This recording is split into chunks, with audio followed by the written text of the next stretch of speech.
Financial planning ఎలా చేసుకోవాలి, ఎక్కడ డబ్బుల్ని ఇన్వెస్ట్ చేస్తే మంచి రిటర్న్స్ వస్తాయి, మ్యూచువల్ ఫండ్స్ పై వెబినార్ ఈ నెల 19-20న. హాయ్ హలో నమస్తే, welcome back to our channel. ఈరోజు మనతో ఉన్నారు స్టాక్ మార్కెట్ అనలిస్ట్ అయిన రామచంద్రమూర్తి గారు. ముఖ్యంగా అప్కమింగ్ డేస్లో బెస్ట్ పర్ఫార్మింగ్ స్టాక్స్ గురించి, అసలు అవి ఏ రీజన్స్ మీద పర్ఫామ్ చేస్తాయనే విషయాలు కూడా ఈరోజు ఎపిసోడ్లో తెలుసుకుందాం. Let's go. నమస్కారం రామచంద్రమూర్తి గారు. నమస్తే అండి. How are you sir? Fine sir, fine. Wonderful sir. So జనరల్గా స్టాక్స్ అనేవి అంటే ఈక్విటీ మార్కెట్ వాలటాలిటీ గురించి అందరికీ తెలిసిందే. తెలియని వాళ్ళకి ఏంటంటే హై అప్స్ అండ్ డౌన్స్ అనేవి ఉంటూ ఉంటాయి మార్కెట్లో. అవునండి. సో అప్కమింగ్ ఫ్యూ మంత్స్లో, మేబీ నెక్స్ట్ 2-3 మంత్స్లో బెస్ట్ పర్ఫార్మింగ్ స్టాక్స్ ఏవై ఉండొచ్చు, ఏ సెక్టార్కి సంబంధించినవి ఉండొచ్చు, ఎలాంటి ఫ్యాక్టర్స్ వాటిని ఇంప్లిమెంట్ చేస్తుంటాయి, ఇంపాక్ట్ చేస్తుంటాయి? Excellent question sir. ఎందుకంటే స్టాక్ మార్కెట్లో నాకున్న ఆల్మోస్ట్ 18 years ఎక్స్పీరియన్స్ ఉంది. సో ఇప్పుడు మార్కెట్స్ ఆల్ టైమ్ హైస్లో ఉన్నాయి. మొన్న లాస్ట్ వీక్ ఫాల్ అయినాయి కొంచెం కరెక్షన్స్ లాగా. సో ఇలాంటి టైంలో బెస్ట్ స్టాక్స్ ఏమున్నాయి అనేది మేము రీసెర్చ్ చేసి మీకు ఒక అప్డేట్ ఇస్తున్నాం. ఇదేంటంటే ఓన్లీ ఫర్ ఎడ్యుకేషనల్ పర్పస్ కోసం తీసుకోండి. మీరు కూడా అడ్వైస్ తీసుకొని మీరు డెసిషన్ తీసుకోవాల్సిందిగా కోరుచున్నాం. ఫస్ట్ ఏంటంటే ఇది ఓలా ఎలక్ట్రికల్ మొబిలిటీ. ఇది ప్రజెంట్ 100 రూపీస్ అలా ఉంది. ఇదేంటంటే గవర్నమెంట్ కూడా ఇవాళ జస్ట్ ఈవీకి మంచి డిస్కౌంట్స్ ప్రోత్సాహకాలు ఇస్తున్నారు. ఇదేంటంటే రీసెంట్గా ఐపీఓలో లాంచ్ అయింది. ఇది 80 రూపీస్ నుంచి 150 దాకా వెళ్ళి అక్కడి నుంచి ఇప్పుడు 100 రూపీస్ అలా వచ్చింది. సో ఓలా ఎలక్ట్రికల్ మొబిలిటీ అనేది ఇన్వెస్ట్మెంట్ చేసుకోవడానికి మంచి అవకాశం ఉంది. నెక్స్ట్ రాబోయే 2-3 మంత్స్లో రిజల్ట్స్ అది పర్ఫార్మెన్స్ అది బాగుంటాయి, ఎక్స్పెక్టేషన్స్ బాగున్నాయి. సో ఇదేంటంటే బై అండ్ డిప్స్ స్ట్రాటజీలో చూసుకోవచ్చు. సో ఇది 100 రూపీస్ అలా ప్రెజెంట్ ఉంది. సో టార్గెట్ ఏంటంటే 130 నుంచి 140 వరకు నెక్స్ట్ ఒక 2-3 మంత్స్లో వచ్చే అవకాశాలు ఉన్నాయి. ఆ తర్వాత ఏంటంటే లోదా గ్రూప్ అనేది రియాలిటీ సెగ్మెంట్లో ఉంది. రియాలిటీ ఏంటంటే మనకు తెలిసిన Lodha one of the top premium company. ఇది కూడా ప్రజెంట్ 1200 ఆ రేంజ్లో ఉంది. ఇది టార్గెట్ వచ్చి 1400 ఆ రేంజ్ వరకు వచ్చే అవకాశాలు ఉన్నాయి. ఓకే. సో నెక్స్ట్ వచ్చే 2-3 మంత్స్లో, ఎందుకంటే ఆల్రెడీ మొన్న రీసెంట్గా 1400 దాకా వెళ్ళి మళ్ళీ ఇప్పుడు 1200కి వచ్చింది. సో ఇండియాలో ల్యాండ్కి ఉన్న వాల్యూ అలాంటిది కాబట్టి ఇంకా గ్రో అయ్యే ఛాన్సెస్ ఉన్నాయండి. ఎందుకంటే ఇప్పుడు నెక్స్ట్ సెగ్మెంట్ అంతా కూడా కొత్తగా హౌస్ అది కొనుక్కునే వాళ్ళకి, ఎందుకంటే రిజర్వ్ బ్యాంక్ కూడా రెపో రేట్స్ తగ్గించి ఇంటర్నేషనల్గా. సో ఆ పాయింట్లో ఏంటంటే ఇప్పుడు ఈ యొక్క రియాలిటీకి మంచి స్కోప్ అది కనపడుతుంది. అలాగే ఈవెన్ తగ్గినా కూడా బై అండ్ డిప్స్ లాగా పెట్టుకోవచ్చు. ఆ తర్వాత మూడోది ఏంటంటే యాక్సిస్ బ్యాంక్ మనందరికి తెలిసిందే. ఇది one of the leading Indian banking సిస్టంలో. ఇదేంటంటే మొన్న 1450 దాకా వెళ్ళి తర్వాత లాస్ట్ క్వార్టర్లో 1150 అలా వచ్చి ఇప్పుడు 1260, 1270 దాకా వెళ్ళింది. ఇప్పుడు మొన్న రీసెంట్ ఫాల్లో వచ్చి 1230 అలా ఉంది. సో ఇది 1230 నుంచి 1200 మధ్యలో బయింగ్ చేసుకోండి. దీని టార్గెట్ వచ్చి 1300 నుంచి 1350 దాకా ఛాన్స్ ఉంది 2 మంత్స్లో. సో యాక్సిస్ బ్యాంక్ మనందరికీ బాగా తెలిసిన కంపెనీ అది. ఆ తర్వాత వచ్చి container corporation of India, కాన్కార్.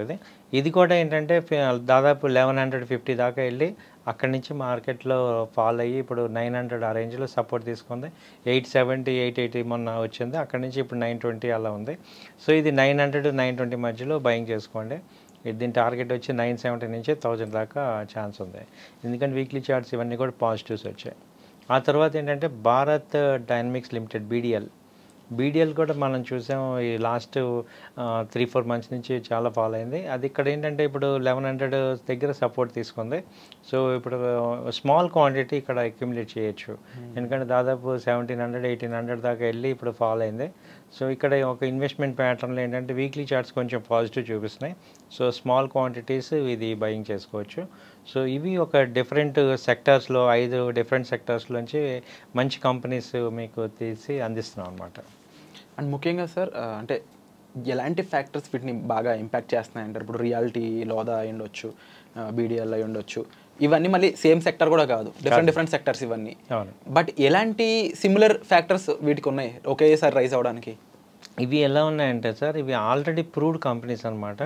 And ఇప్పుడు ఆపర్చునిటీ అనేది ఈ సెక్టర్స్లో ప్రజెంట్ వస్తుంది.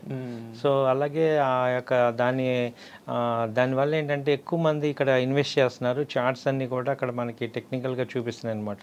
సో ఎక్కువగా వీక్లీ చార్ట్స్ అవన్నీ పాజిటివ్ ఇండికేషన్స్ ఇస్తున్నప్పుడు ఏమవుతుందంటే, సో ఎక్కువ మంది బయట ఇన్వెస్టర్స్ ఇన్వెస్ట్ చేస్తున్నారు. అంటే మనకి రీటైలర్స్కి ఇన్వెస్ట్ చేసే లోపే ఆల్రెడీ హెచ్ఎన్ఐస్, ఎఫ్ఐఎస్, డిఎస్ వీళ్ళందరూ ఇన్వెస్ట్ చేస్తారు కదా, వాళ్ళ యొక్క ఇంపాక్ట్ ఇక్కడ కనపడుతుంది ఈ కంపెనీస్లో. బికాజ్ ఫండమెంటల్గా ఇప్పుడు మనం యాక్సిస్ బ్యాంక్ తీసుకున్నాం, ఇంట్రెస్ట్ రేట్లు తగ్గుతున్నాయి అనేది ఆల్రెడీ తెలిసిన విషయమే. దాని ఇంపాక్ట్తోనే రియాలిటీ ఉంది. అలాగే ఇప్పుడు మనం బీడీఎల్ కానీ కంటైనర్ కార్పొరేషన్ కానీ ఇవన్నీ ఏంటంటే ఆల్రెడీ బాగా ఫాలో అయిన సెక్టర్స్, పీక్ సెక్టర్స్లో ఒకసారి ఆల్రెడీ బాగా పెరిగి ఇప్పుడు తగ్గాయి. ఇప్పుడు ఏంటంటే ఎప్పటికప్పుడు ఏమవుతుందంటే ఈ బుల్ మార్కెట్లో ఈ యొక్క పీపుల్ యొక్క మైండ్ షిఫ్ట్ అవుతూ ఉంటుంది, సెక్టర్ షిఫ్టింగ్ అవుతూ ఉంటుంది.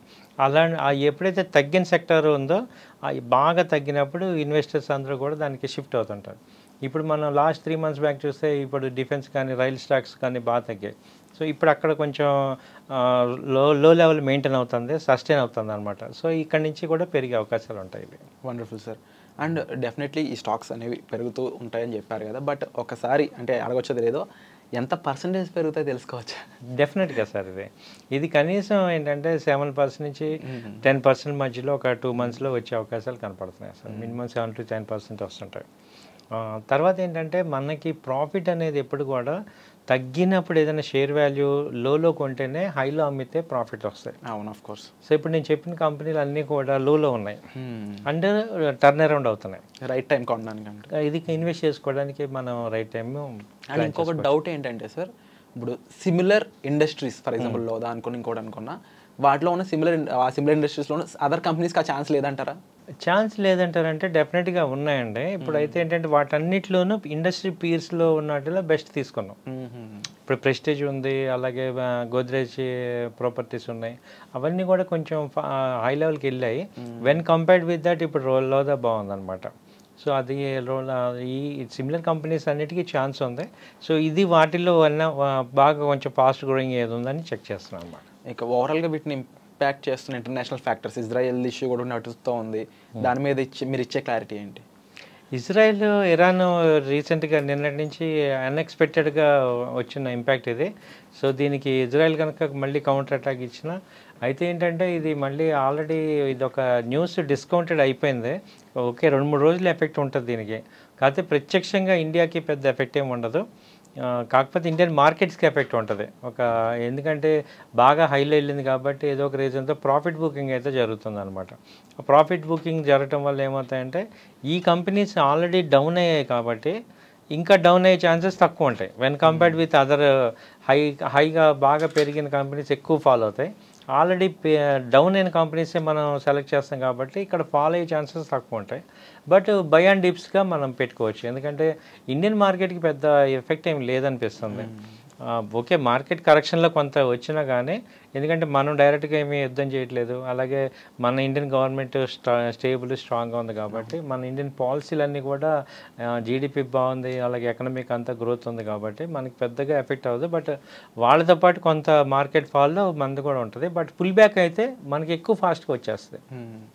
అండ్ కమింగ్ 2 months కాకుండా వీటి గ్రోత్ ఈ ఇయర్ లాంగ్ ఎలాగ ఉంటుంది? ఇంకా 3 months ఉంది ఇయర్ ఎండ్కి, లేకపోతే ఫైనాన్షియల్ ఇయర్ ఎండ్కి ఇంకా ఒక 6 months అనుకుందాం పోనీ.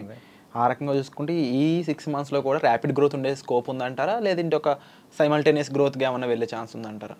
డెఫినెట్ సార్, మంచి క్వశ్చన్. ఇప్పుడు వీటిల్లో ఏం చేయొచ్చు అంటే ఒక ఇన్వెస్ట్మెంట్ ఓరియంటెడ్గా చేసుకుంటూ కొన్ని షేర్లు రొటేట్ చేసుకోవటం ద్వారా వీళ్ళు లాంగ్ టర్మ్ గెయిన్ చేయొచ్చు, షార్ట్ టర్మ్ గెయిన్ కూడా చేయొచ్చు. ఎందుకంటే మీరు బీడీఎల్ తీసుకోండి, దాదాపు 1700 నుంచి ఇప్పుడు 1100 వచ్చింది. ఇప్పుడు ఎంత పొటెన్షియల్ పైకి ఉంది ఒకసారి రివర్సల్ అయితే. సో ఒక 1 year ఉంచుకుంటానంటే మళ్ళీ ఆ లెవెల్కి, ఎందుకంటే ఆ డిఫెన్స్ ఆర్డర్స్ అన్నీ అలాగే ఉన్నాయి. ఇప్పుడు గవర్నమెంట్ ఎటు వీళ్ళకి ఇవ్వాల్సిన ఆర్డర్స్ ఇప్పుడు ఈ బడ్జెట్లో కూడా అంతే ఇచ్చింది.